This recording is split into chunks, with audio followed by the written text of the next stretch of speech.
Hello and welcome to Forever Rugby on Forever Sports. And the Boks have started the end of year tour with a loss, going down to Ireland 19 points to 16, which is actually quite weird because it makes it seem like a close game, despite the fact that I think that's probably one of the worst performances I've seen from Boks team in a long time. And not necessarily the entire performance, but there were definitely passages where the Boks just weren't at the races. But I think the biggest takeaway is you cannot go into a match of this caliber without a reliable goal kicker. And we're going to talk about that as a lot. But before we do, please do smash a like on the video and subscribe to the channel as well. So things started off actually really well. I was actually really impressed with the intensity. The defense looked there. We had some very nice defensive reads. And we looked like we were up for it. And then frustratingly, so they got the first points. We sort of converted that. Cheslin Colby then got sent off. We got binned for yellow card, which I think was about fair. I think a lot of people talking about a red card. For me, it wasn't really red card territory. But then the issue started, didn't it? Damien Willemse missing the penalty in the 21st minute, a very straightforward penalty. And this is the problem, is that, you know, we'll talk about it because Johnny Sexton also missed 2 kicks, and that'll be the first thing you talk about. But you look at the types of kicks, for example, and basically if it's not right in front, it's a lottery when it comes to Springboks at the moment. And that cannot be the case. It cannot be the case at this level for it to be a lottery.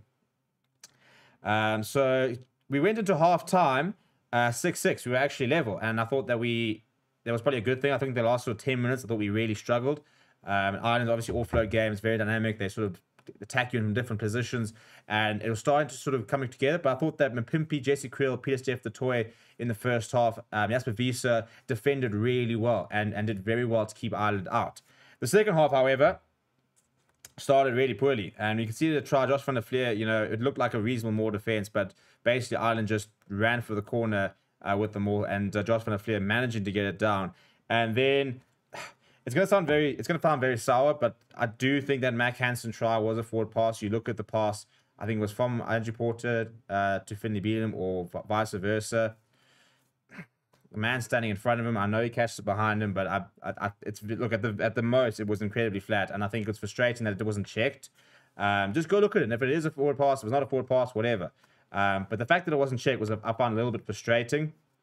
And I see that video is doing it around on Twitter, and I'm still looking at going, you know, I think that there is a case there for potentially a forward pass. But yeah, needless to say, you know, that the defense just wasn't there. Mac Hansen going over. What I will say is that I thought that Villiers did change the game, and Faf de Klerk when they came on. I thought they added a lot more to the South African attack than Hendrickse and Colby at fullback.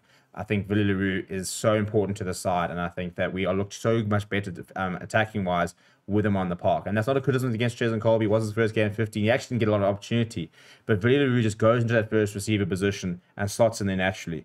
So we did score a try. Franco Moster getting us back into it 16-11. Then a penalty to 19-11. Curtly Aronson going over in the 76th minute.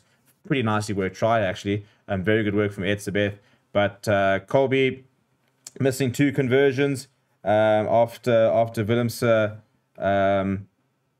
missed his first first penalty, he gave away the duties to Cheslin Colby. So Colby did slot 1, I think it was 2 maybe, or was it 1? I think 1, and then missed 2, and it's a problem, yeah. So 19-6 is how it finished. If you look at the stats, 56% possession for the Boks, 58% territory, 2 tries apiece, 3 penalties to 2. We ran more meters. We had Ireland had more defenders beaten. We had 19. We had more clean breaks. We had more gain line carries. Passes were about the same. Offloads about the same. Same amount of turnovers. Very similar kicks from hand. Very similar to Ruck's one. If you look at the defense, though, 77% of our tackles made, 90 out of 117. Which, again, you know, I think if you look at the way that Ireland play, you're always going to miss tackles. And I think the biggest thing, and again, you know, we've always known this from a Springbok point of view. Today actually looked a little bit more characteristic of Springbok defense. You know, that rush defense, that high line, making the first hit. It's more about stopping momentum than necessarily making the actual tackle. You know, that first tackle gets up quickly, makes the hit, doesn't necessarily complete the tackle, but he stops the momentum. We saw a couple of those very much today.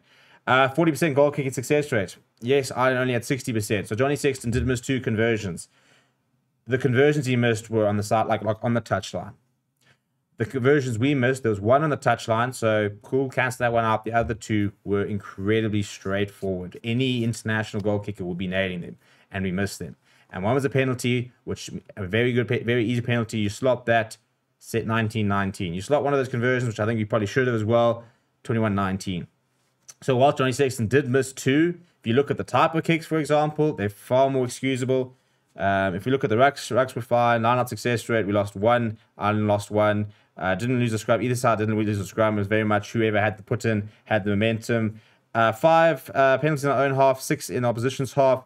Ireland conceded 9 penalties inside their own half. But yet, because we never recognized goal kicker and because we were chasing the game, couldn't take advantage of that.